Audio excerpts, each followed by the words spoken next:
Biar Kau bicara Tuhan dalam hidup kami sore hari ini. Tidak ada satupun yang Kau lewatkan, semua kami dilawat Tuhan. Semua kami pulang diubah dan diberkati Tuhan. Dan hidup kami tidak akan pernah sama lagi. Kami percaya oleh anugerah-Mu kami merespon dengan cerdas semua yang Tuhan sampaikan dan bicara dalam hidup kami. Terima kasih Tuhan, permuliakan nama-Mu lewat sabda-Mu sendiri. Di dalam nama Tuhan Yesus. Dan semua kita berkata, amen. Silakan duduk dalam hadirat Tuhan. Saudara, kalau kita membaca firman Tuhan, kita akan melihat sebuah gambaran akan hubungan kita dengan Kristus Yesus.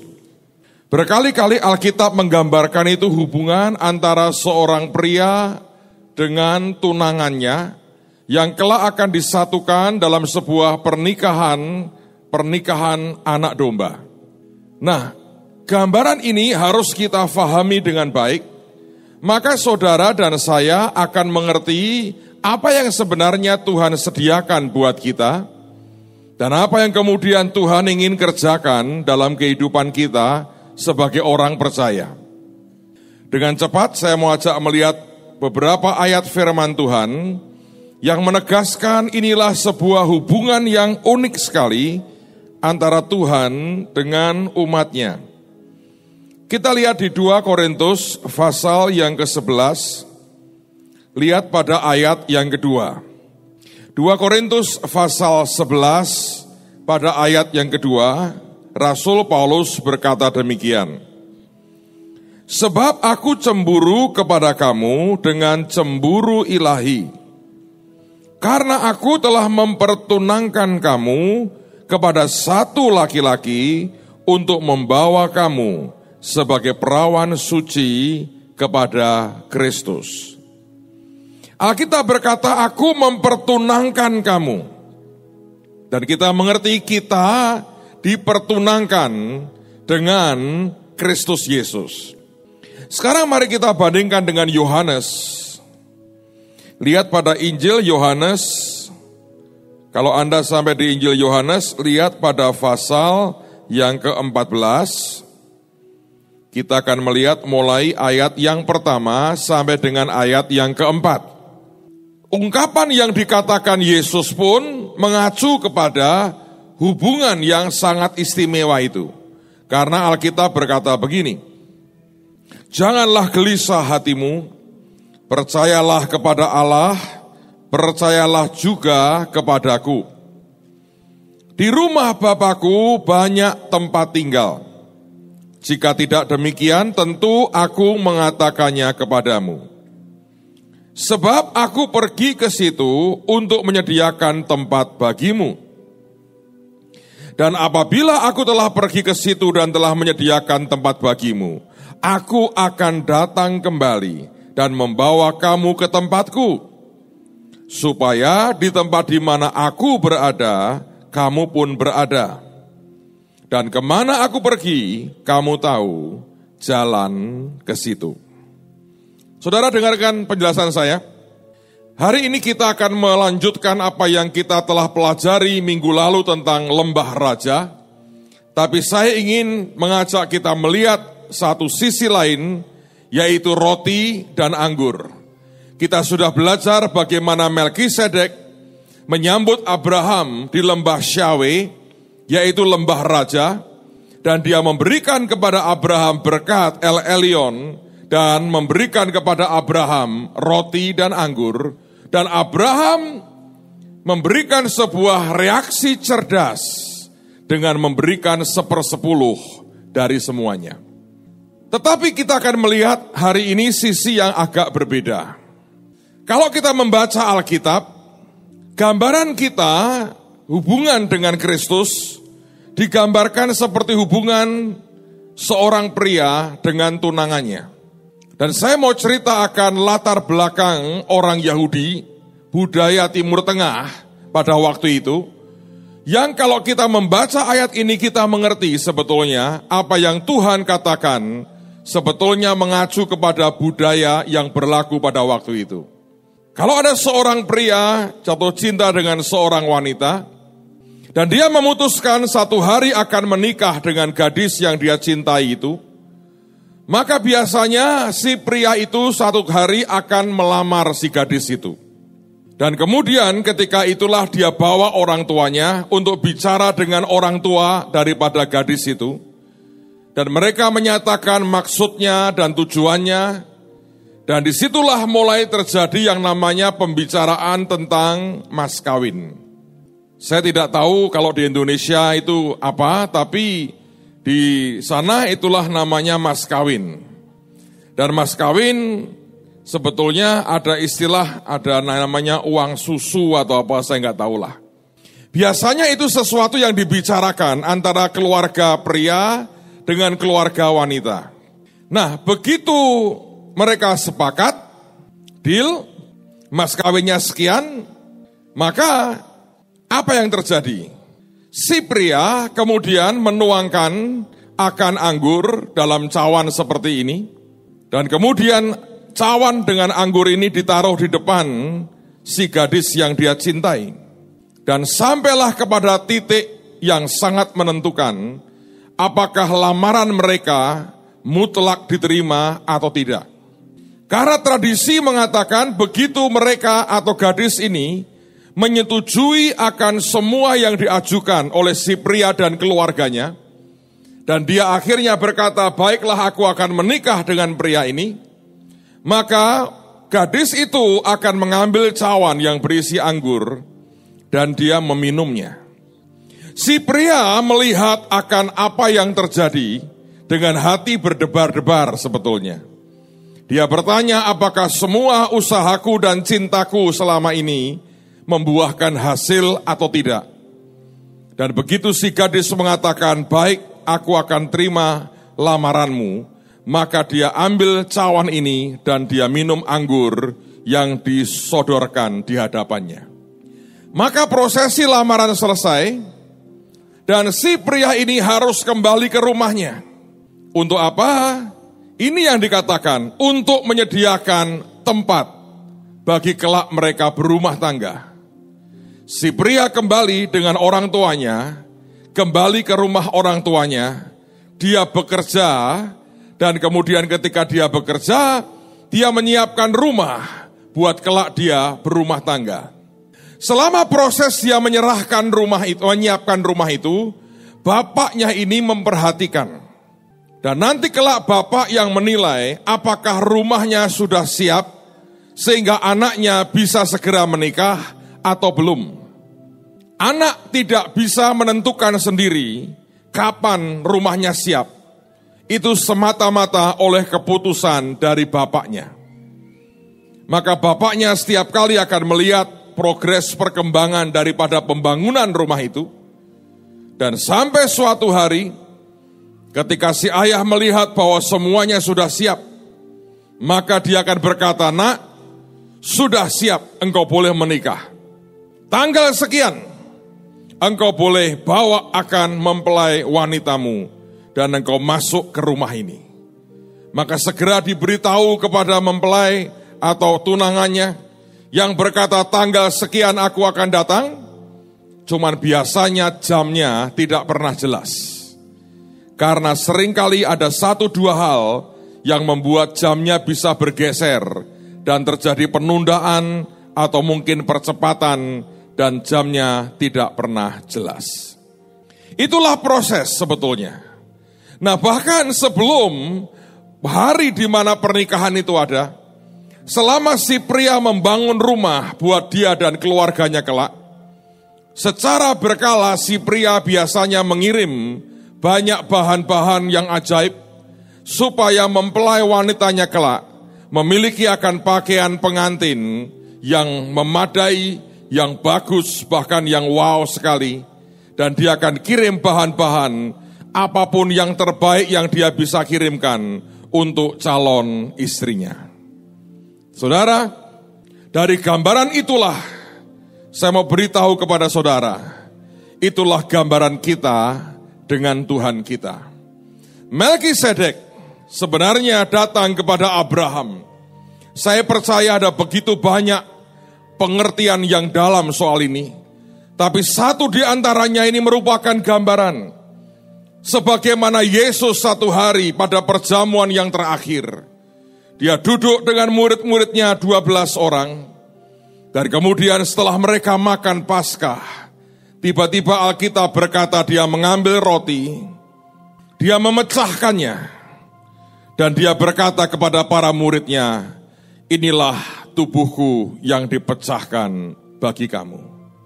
Dan dia berkata, makanlah.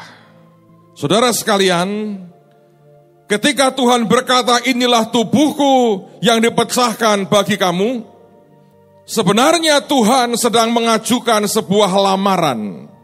Dan dia berkata, maukah engkau menjadi mempelaiku suatu saat? Dan inilah mas kawin yang aku bisa sediakan kepadamu.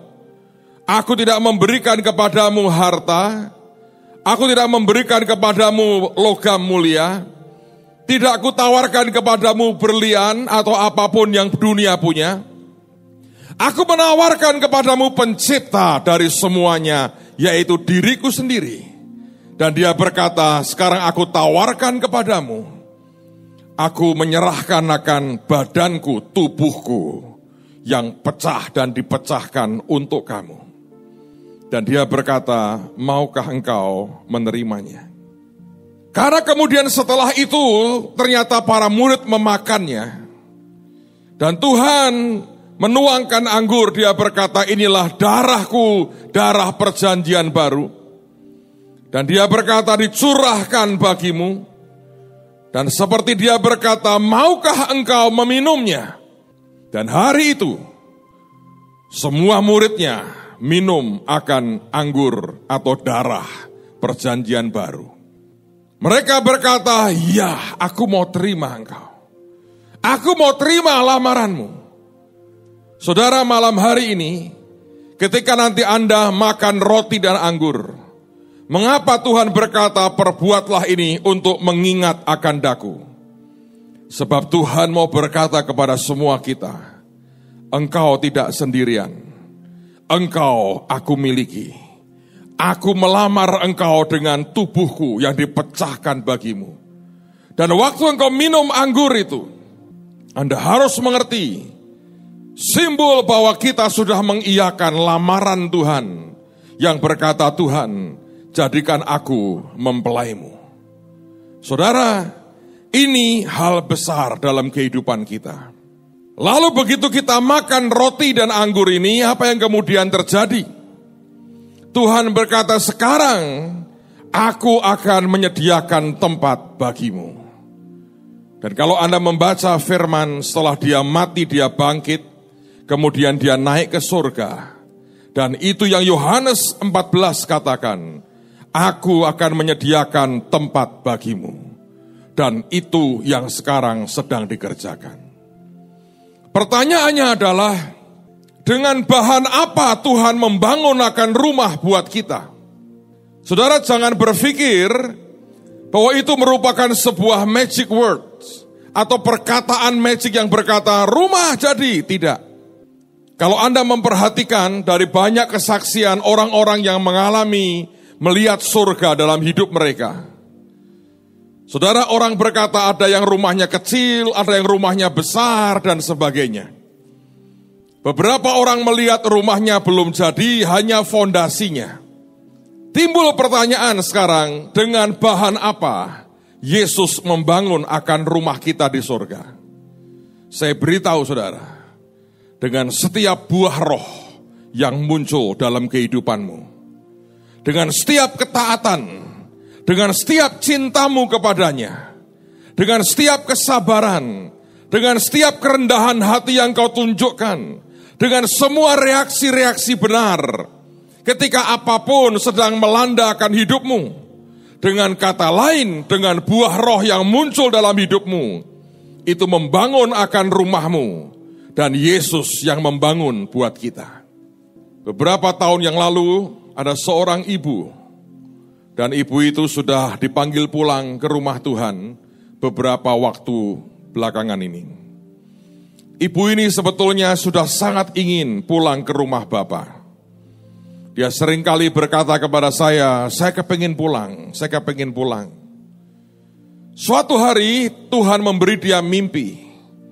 Dan dengan mimpi itu dia mengerti kenapa dia belum boleh pulang. Dalam mimpi itu dia melihat sebuah kompleks perumahan yang luar biasa. Dan kompleks itu rumahnya enggak terlalu besar. Rumahnya kecil-kecil, saudara. Dan dia lihat satu rumah yang dia suka sekali. Dan beliau ini orang yang suka dengan bunga lili. Dan dia lihat rumah itu ada nama jalannya, Jalan Lili. Dan di depan ada taman dengan banyak bunga lili di situ. Tapi rumahnya dalam keadaan terkunci rapat. Dan dia tidak bisa masuk ke dalamnya. Ada seseorang yang menjaga taman-taman itu. Dan dia berkata, "Pak, ini pasti rumah saya. Saya mau masuk, bagaimana caranya?" Bapaknya berkata, "Ibu datang ke depan, ada petugas di sana." Dan dia datang ke petugasnya, dia berkata, "Saya minta kunci buat rumah itu, karena itu rumah saya." Lalu orang itu berkata, "Iya, itu memang rumahmu." Dia berkata, "Saya mau masuk."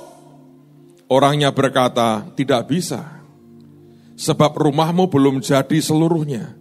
Tapi kelihatannya sudah jadi." "Iya, luarnya, dalamnya belum jadi. Masih banyak perabot yang tidak ada, masih banyak dinding yang tidak ada.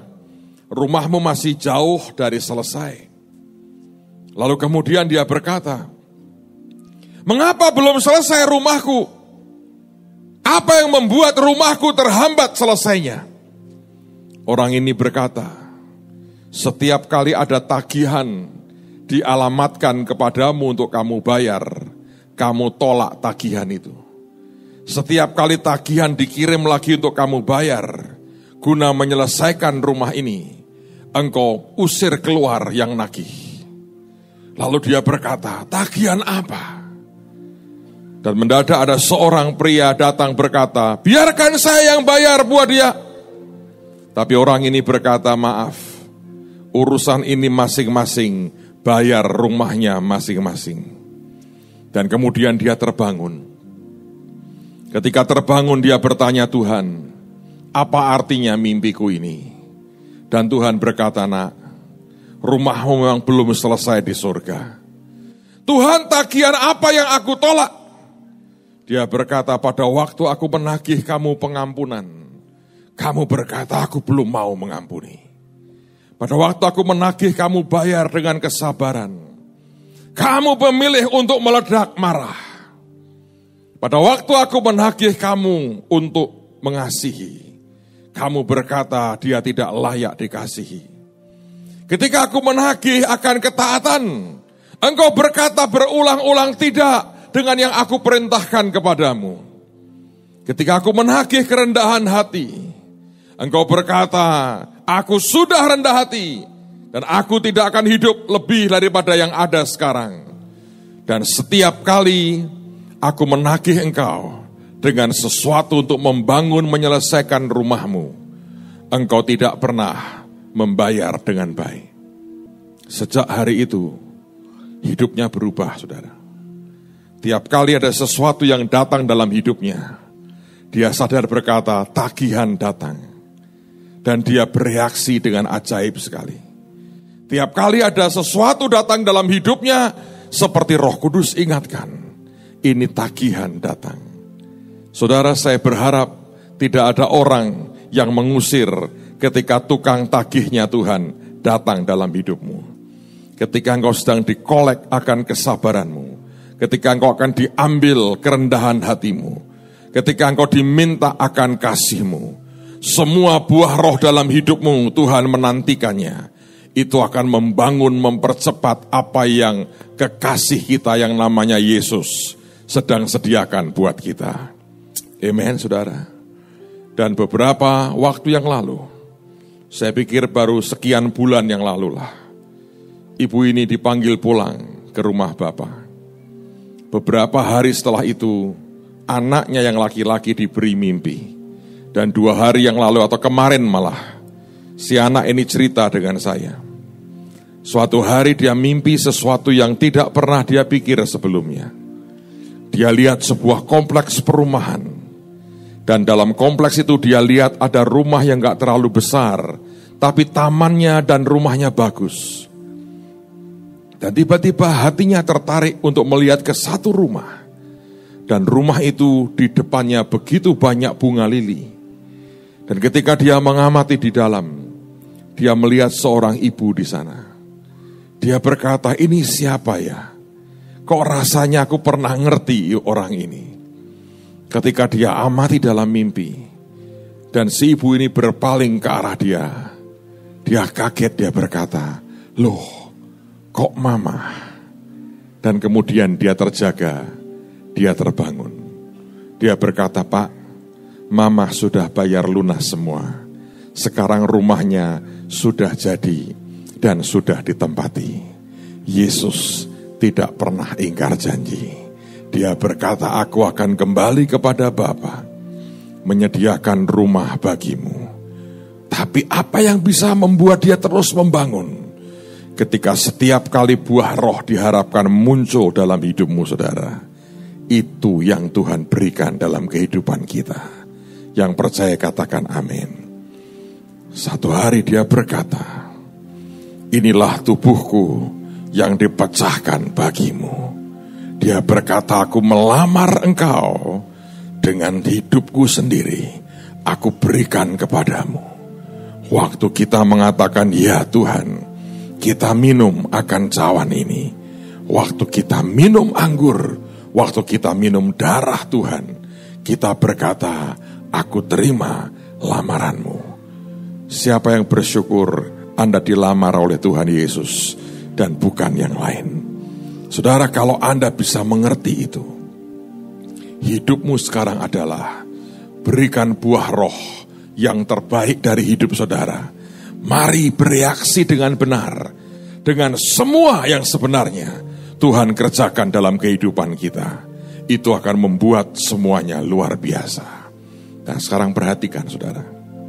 Bagian kita adalah kita berikan buah roh kepadanya. Itu merupakan bahan untuk dia membangun rumah buat kita. Bagian Tuhan, dia berkata, selama aku belum jemput engkau, selama aku belum datang yang kedua kali, dia akan kirim berbagai bahan yang ajaib untuk calon istrinya, supaya dia menyiapkan akan sebuah gaun yang ajaib dan terbaik. Dan dengan pengertian itu, coba Anda lihat apa yang Alkitab katakan, luar biasa. Sekarang mari kita lihat Injil Matius. Matius pasal yang ke-6, lihat pada ayat yang ke-28 sampai dengan ayat yang ke-30. Matius pasal yang ke-6, ayat yang ke-28 sampai dengan ayat yang ke-30.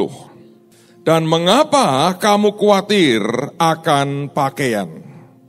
Coba stop dulu saudara. Ini bukan pakaian seperti biasa yang kita katakan pakaian. Kalau Anda melihat dalam terjemahan aslinya, sebetulnya pakaian di sini adalah outer garment atau pakaian bagian luar. Buat orang Yahudi itu merupakan jubah luar mereka. Nah, ini jubah seperti apa? Karena jubah di zaman itu juga bicara soal status seseorang. Tentu yang paling rendah seperti yang pernah dimiliki oleh Bartimius, seorang pengemis yang buta di gerbang kota Yeriko. Nah, jubah dari orang seperti Bartimius itu jubah yang sekaligus dipakai sebagai selimut. Nah, itu tidak boleh dijadikan sebagai agunan ketika seseorang pinjam. Karena orang miskin mendapatkan proteksi Tuhan yang istimewa. Ketika Tuhan berkata, mengapa kamu khawatir akan pakaian? Ini bukan pakaian sehari-hari kita loh. Tapi ini jubah dari seorang Yahudi. Nah, tapi ini jubah yang seperti apa? Kita lihat lagi. Perhatikanlah bunga bakung di ladang, yang tumbuh tanpa bekerja dan tanpa memintal. Namun aku berkata kepadamu, Salomo, dalam segala kemegahannya pun, tidak berpakaian seindah salah satu dari bunga itu. Jadi jika demikian Allah mendandani rumput di ladang, yang hari ini ada, dan besok dibuang ke dalam api, tidakkah ia akan terlebih lagi mendandani kamu, hai orang yang kurang percaya? Nah dengerin saudara, mempelai pria melamar kita. Dia berkata, aku berikan lebih daripada segalanya, hidupku sendiri. Inilah tubuhku yang dipecahkan bagimu. Lalu kemudian dia berkata, inilah darah perjanjian baru. Waktu Anda makan ini, dan kau kemudian minum, Anda menerima lamaran Tuhan. Begitu lamarannya diterima, dia naik ke surga. Dia membangun rumah buat kita. Buah roh dalam hidup kita membuat dia bisa membangun sesuatu yang ajaib. Semakin taat, semakin kita penuh dengan buah roh, semakin besar yang dia bisa bangun buat kita. Tapi kemudian sisi lain, dia mensuplai kita supaya gaun pengantin kita kelak akan luar biasa. Dan Yesus pernah berkata, mengapa kamu khawatir akan jubahmu? Mengapa kamu khawatir akan pakaian luarmu? Mengapa kamu khawatir akan sesuatu yang nampak di luar? Dan kalau Anda membaca ayat itu, gambarannya adalah dibandingkan dengan Salomo dengan segala kemegahannya. Maka dia tidak sedang berbicara tentang jubah Bartimeus. Dia bicara outer garment yang luar biasa karena dia bandingkan itu dengan apa yang dimiliki oleh Raja Salomo. Dan kita mengerti itu raja yang sangat diberkati. Dengan kata lain, dengarkan baik-baik. Adalah kehendak Tuhan yang sempurna buat setiap kita menikmati yang terbaik dari Tuhan kita. Sebab Tuhan memang ingin mendandani kita. Saya yakin tidak ada orang di sini yang ketika menikah, Anda datang ke mempelai wanita, dan didapati dia sedang pakai daster, ngulek sambel, dan belum siap. Dan berkata, calon istriku, aromamu begitu menyenangkan. Enggak ada itu. Karena ngulek sambel terasi itu adalah udang bosok, semua yang bosok-bosok dicampur jadi satu. Ya toh, kalau Anda ketemu dengan calon istrimu hari kawinnya masih dasteran ngulek sambel terasi begitu, rambut dikuncir. Lalu saudara berkata gini, wah salah tempat ini aku, salah orang. Ya kan? Siapa yang bangga kalau istrimu ini atau suamimu pakai pakaian compang-camping coba? Oh saya bangga Pak, ini adalah ketua partai Kaipang. Bayangin, ada orang-orang yang berkata begini, kehendak Tuhan kita miskin. Oh ya? Bayangkan kalau semua kita anggota partai Kaipang. Bagaimana kita bisa ke bangsa-bangsa? Karena menurut saya, Tuhan gak bangga tuh. Anda semua pulang bawa tongkat kebesaranmu begini. Sampai di luar semua pakai black cat. Nuwun sak kawelasane ndoro, mugi-mugi Gusti berkahi. Klinting, matur nuwun kula donga kira-kira panjang umur, enteng jodoh. Lu aku wis dibojo, tambahi meneh ndoro. Mungkinkah Tuhan itu suka dengan cara begitu? Dia berkata, mengapa kamu khawatir akan outer garmentmu? Mengapa kamu sangat khawatir dengan apa yang kau pakai di luar? Dia berkata, Salomo dalam kemegahannya tidak kudandani seperti rumput yang di padang. Dan dia berkata, aku akan mendandani kamu. Siapa yang bahagia? Tuhan mendandani kita. Coba perhatikan saudara. Yang menarik kalau Anda mempelajari kata mendandani di situ, kalau Anda lihat pada Strong Concordance, kata mendandani itu juga ada satu unsur kata dasar yang artinya to invest atau tanam modal. Coba pikir, Tuhan mendandani kita sama dengan dia tanam modal, to invest. Itu bukan seperti seorang ibu yang mendandani anaknya dengan tidak mengharapkan apa-apa. Kalau Anda punya anak perempuan, Anda mau dandani, wah rambutnya dikasih wig, keriting kecil-kecil. Apa ini? Rambut dari Afrika. Bulu mata dikasih yang tebal, gede. Bulu mata dari India. Lipstick dikasih yang tebal sekali. Lipstick Antartika. Kenapa begitu? Inilah profetis bangsa-bangsa. Yaitu ibu dandani anaknya. Tapi Tuhan tidak begitu. Tidak asal memberikan kepadamu apapun yang kau mau. Tidak asal memberkatimu, tapi dia berinvestasi.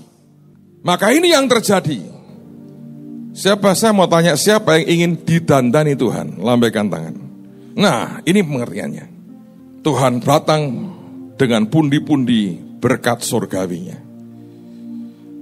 Kemudian dia lihat saudara, yang hari ini angkat tangan berkata, aku mau Tuhan, Engkau dandani aku. Dia berkata, oh ya aku juga mau.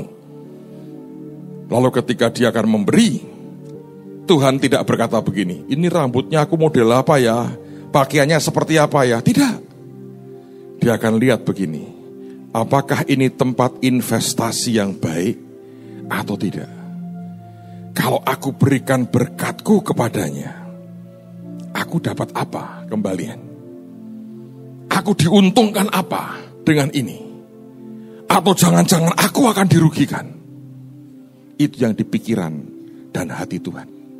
Jadi ketika saudara berharap Tuhan berkati aku, maka dia berkata baik, aku akan memberkati kamu, tapi aku berpikir seperti seorang investor. Kalau kemudian Tuhan memberikan kepada kita sesuatu dan ujungnya membawa kita jatuh dalam dosa, ujungnya menghancurkan akan kehidupan kita, itu bukan sebuah investasi yang baik. Tapi kalau dengan semua blessing yang dia berikan kepada kita, membuat kita berbuah begitu luar biasa, itu investasi. Tidak usah Anda berdoa teriak-teriak ke Tuhan, dia akan memberikan dalam hidupmu. Buat apa kalau Tuhan memberikan banyak hal dalam kehidupan Anda dan saya, ujungnya hanya membawa kepada kesombongan yang mengerikan. Anda cuma hanya bisa pamer ke orang apa yang engkau punya. Itu bukan sebuah investasi yang menguntungkan buat kerajaan Tuhan. Tadi pagi saya cerita, Indonesia merupakan negara yang ajaib dengan berbagai suku bangsa dengan tradisi dan budaya masing-masing. Suatu hari, inilah contoh investasi yang tidak Tuhan sukai. Ada seorang yang hebat dari Manado. Di zaman itu orang Manado adalah orang-orang yang menguasai perkebunan cengkeh. Dan setiap kali mereka panen, mereka dikenal sebagai orang-orang yang hobi belanja banyak hal. Dan seorang bapak orang Manado ini ketika itu dia panen cengkeh. Dan apa yang terjadi? Dia beli 10 cincin dengan batu berlian dan permata yang ajaib-ajaib ditaruh pada jari-jarinya. 10. Dan tidak puas dengan itu, dia beli kalung salib yang gede dengan simbol salib besar. Di tengahnya ada permata mirah delima yang merah sekali. Katanya simbol darah Yesus. Dia pergi ke Jawa, dia naik pesawat. Dia punya 10 cincin di jarinya dengan kalung salib besar. Di Jawa, dia pergi ke pasar. Ada seorang Madura yang jual buah-buahan, 2 keranjang. Orang Madura, konon kalau dia diberkati, dia punya uang, dia tidak suka beli cincin, tapi dia lebih suka simpan dalam bentuk emas. Dan kalau emas gampang dicuri, maka dia akan pergi ke dokter gigi, minta dibuatkan gigi dari emas. Semakin kaya, giginya emas makin komplit. Ketika baru nabung 1-2, Sudah makin banyak, seluruhnya bisa emas semua. Tidak usah gosok gigi, langsung celing berkilauan. Maka ketemulah orang Manado dengan orang Madura. Dan orang Madura lebih rendah hati kelihatannya. Dia duduk dengan tenang, menunggu akan jualannya, dagangannya. Lalu orang Manado mulai bertanya kepada orang Madura ini.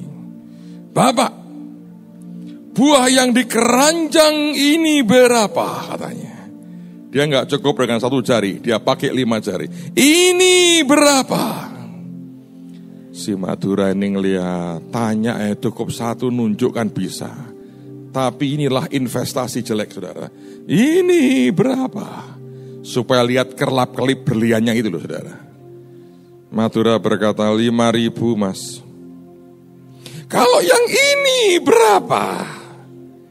Ini bahkan nunjuknya di depan hidungnya orang Madura. Ini berapa? Dan orang Madura ini berkata begini, 5.000 juga mas.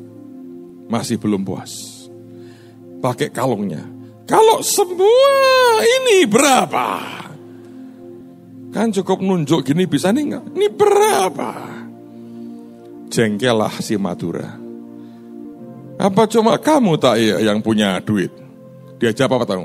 10.000 katanya. Dia tunjukkan gigi. Saudara, Anda pengen diberkati Tuhan?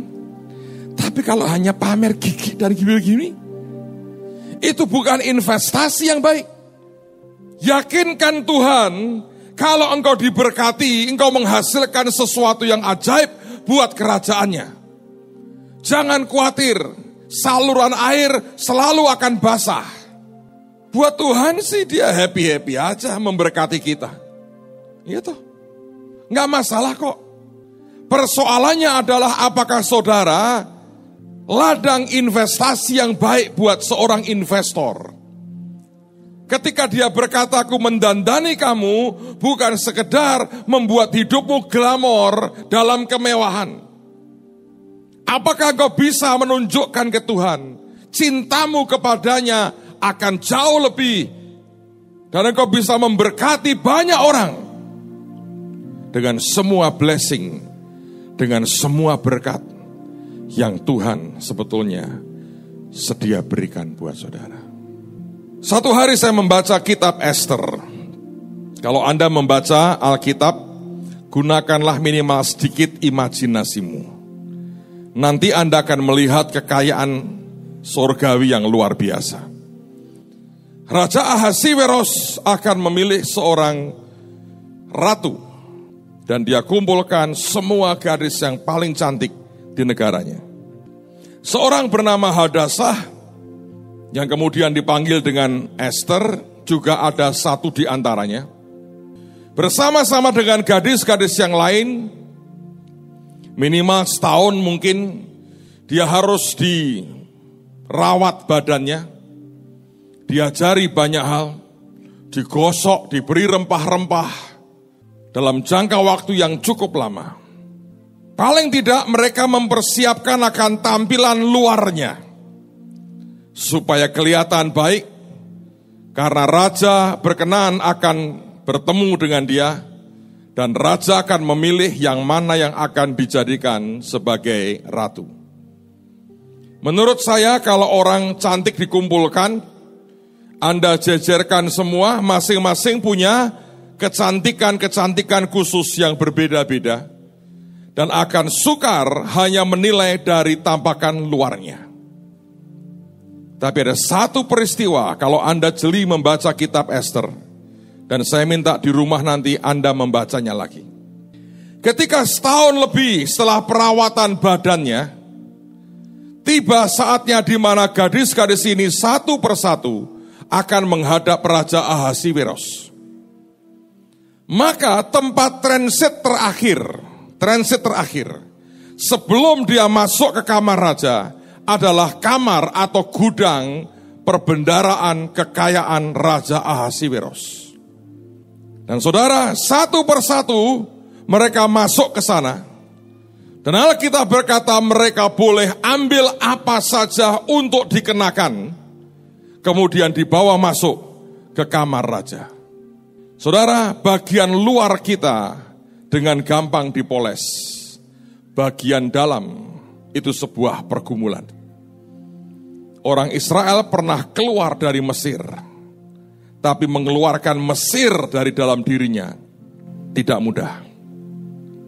Saya membayangkan sebuah peristiwa seperti sirkus sebetulnya.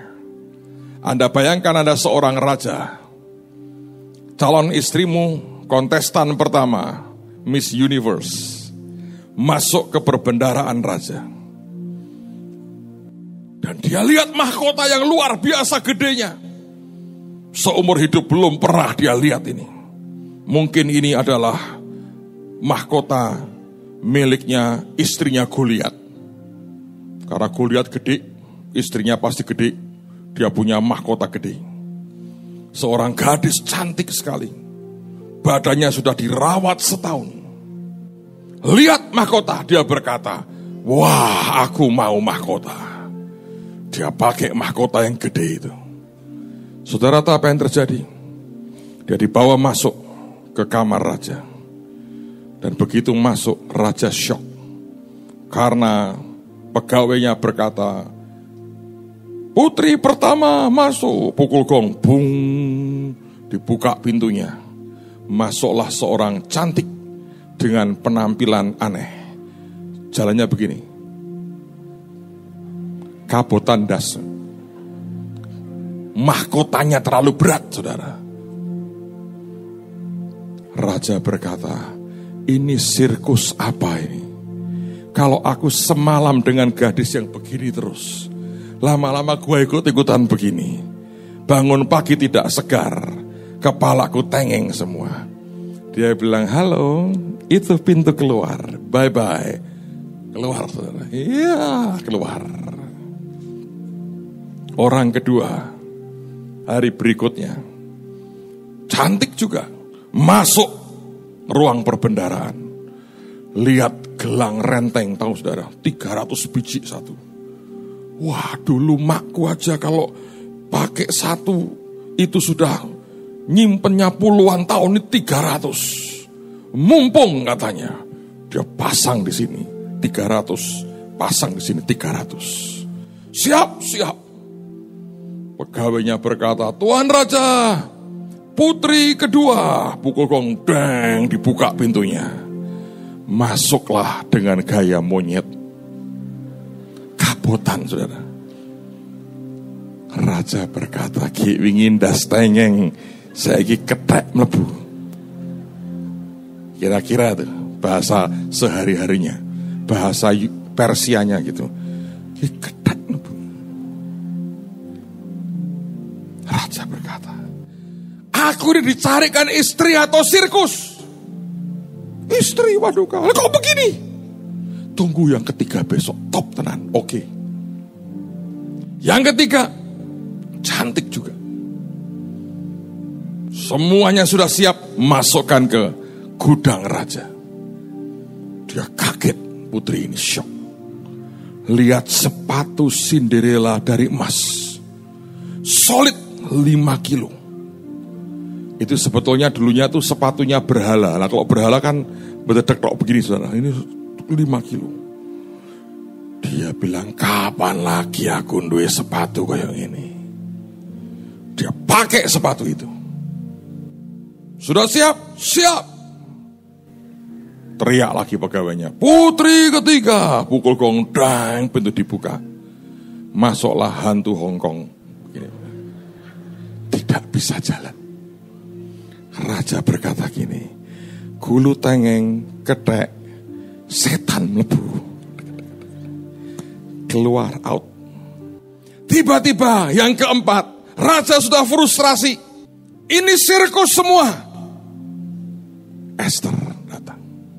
Dan Alkitab berkata, dia ngikuti petunjuk sida-sida yang merawat dia. Dia hanya kenakan yang diperintahkan. Dia berkata, Esther, jangan pakai mahkota-mahkota itu. Membuat patah leher. Gelang membuat kue tadi kayak ketek. Sepatu koyok setan film Hongkong. Begini.